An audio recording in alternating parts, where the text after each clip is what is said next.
Assalamualaikum warahmatullahi wabarakatuh. Sebelumnya, perkenalkan nama saya Mindy Antika Nurillah dengan NIM 24 CC10045. Program Studi Pendidikan Guru Sekolah Dasar semester 1. Di sini, saya akan memenuhi tugas ujian akhir semester mata kuliah Psikologi Pendidikan yang diampu oleh Ibu Sifaul Umah. Nah, jadi di sini saya akan mereview film yang tadi sudah sempat saya cuplik di awal berdasarkan teori-teori dalam psikologi pendidikan yang sudah saya pelajari selama 1 semester.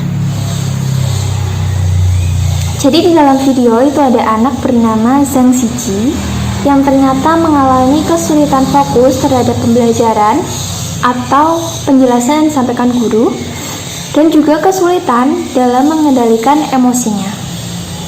Ternyata hal tersebut adalah karena pengaruh lingkungan keluarganya.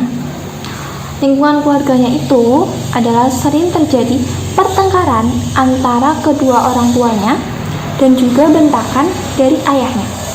Pertengkaran dan bentakan ini yang akan mengakibatkan terhambatnya proses perkembangan seorang anak, dan bahkan dapat mempengaruhi kondisi psikis atau mental seorang anak. Karena peran orang tua menurut teori pembelajaran berkelanjutan itu adalah sangat penting bagi proses perkembangan anaknya. Jadi orang tua itu berperan sangat penting dalam proses perkembangan anaknya atau proses tumbuh kembang anaknya. Nah, jadi anak itu cenderung akan mencontoh orang tuanya. Nah, ternyata Zhang Ziqi ini juga mencontoh perilaku ayahnya yang kurang baik itu, atau kondisi keluarganya yang kurang baik. Terlihat pada Zhang Ziqi memukul temannya, tapi dia tidak mau mengakui kesalahannya. Jadi, sebagai orang tua itu harus memberikan contoh yang baik kepada anaknya, guna membuat anak itu berperilaku baik nanti di kehidupan sosialnya. Ternyata selain peran orang tua, juga ada peran guru dan teman sebaya, seperti yang dijelaskan oleh Erikson. Jadi guru dan teman sebaya itu berperan penting dalam perkembangan pribadi dan sosial anak. Selain itu, juga ada teori menurut Piaget yang menyatakan bahwa kecepatan perkembangan seorang anak itu berbeda-beda, tetapi sama-sama melalui tahapan. Sama melalui tahapan yang sama. Jadi seperti itu. Jadi walaupun kecepatannya berbeda, tapi tahapannya itu sama. Nah, dalam kasus Zhang Ziqi ini, ternyata Zhang Ziqi mengalami keterlambatan perkembangan, di mana keterlambatan perkembangan ini harus mendapatkan penanganan khusus. Sudah benar yang diucapkan oleh Guru Lin agar membawa Ziqi ke dokter untuk pemeriksaan lebih lanjut. Dan selain itu juga ada teori Vygotsky yang menyatakan bahwa perkembangan kognisi seorang anak itu dipengaruhi oleh masukan dari orang lain.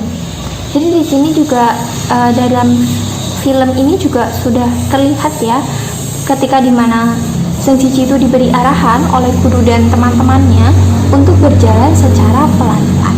Nah, di situ itu masuk ke teori Vygotsky, di mana masukan orang lain. Jadi masukan dari guru dan teman-temannya itu akan mempengaruhi perkembangan Zhang Ziqi. Nah, ternyata di situ juga ada teori pembelajaran perilaku. Teori pembelajaran perilaku ini itu berupa penguatan negatif. Masih ingat nggak sih penguatan negatif itu apa? Penguatan negatif itu adalah menghilangkan sesuatu hal yang tidak menyenangkan dari seorang anak. Dan di film itu adalah perilaku Guru Lin ketika memerintahkan Ziqi untuk tidak perlu mengerjakan tugas di rumah kalau dia mengerjakannya di sekolah. Nanti itu masuk ke penguatan negatif. Nah, selain itu juga di dalam film ini tuh pembelajaran sosial Zhang Ziqi itu ternyata mengalami masalah yang menyebabkan dia itu berlebihan dalam menyalahkan dirinya sendiri. Terlihat dalam situasi di mana Zhang Ziqi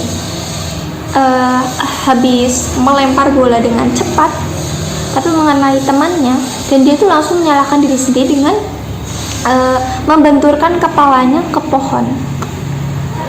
Dan itu adanya kesalahan pembelajaran sosial.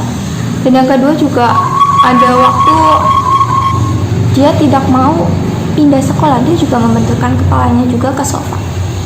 Juga ada kesalahan pembelajaran sosialnya Zhang Ziqi. Nah, jadi di video ini juga ada pesan tersirat ya, yaitu pesannya sebagai seorang pendidik harus melakukan komunikasi dengan orang tua peserta didik. Komunikasinya itu bagaimana? Mengkomunikasikan bagaimana sih perkembangan anak di sekolah, bagaimana sih pengetahuannya, bagaimana sih proses pembelajarannya, bagaimana sih nilai anak, bagaimana sih sikap anak di sekolah, bagaimana sih tingkah laku anak di sekolah. Itu perlu dibicarakan dengan orang tua. Nah, selain itu juga orang tua itu tidak hanya salah satu orang tua yang berperan dalam perkembangan anaknya, karena kedua orang tua, baik ayah maupun ibu, itu harus ikut berpartisipasi dalam proses perkembangan anaknya guna mempercepat proses perkembangan anaknya. Nah, mungkin itu saja yang dapat saya sampaikan. Bila ada yang kurang, saya mohon maaf. Terima kasih. Wassalamualaikum warahmatullahi wabarakatuh. Bye-bye.